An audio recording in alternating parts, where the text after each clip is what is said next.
Good morning. ఈ ప్రపంచంలో ప్రతిదీ ప్రకృతి ఒడిలో కలిసిపోవాల్సిందే. ప్రతిదీ భగవంతుని సృష్టిలో ఒక భాగమే.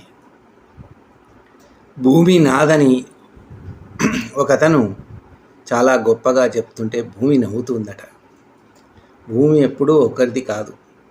చివరకు మనము వెళ్ళిపోయిన తర్వాత ఆ భూమిలో భస్మం కావాల్సిందే కదా.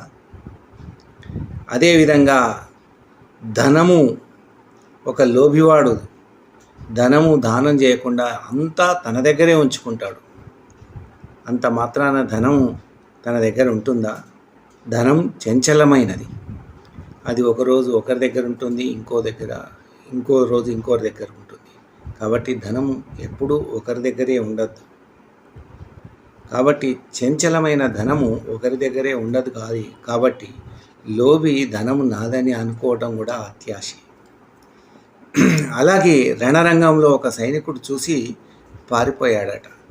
అప్పుడు యమధర్మరాజు కాలయముడు పక్కున నవ్వి, ఒరే మానవుడా, ఇప్పుడు చచ్చిపోతే ఏందిరా, రేపు ఫ్యూచర్లోనైనా నువ్వు నా దగ్గరికి రావాల్సిందే కదా అని అంటాడు.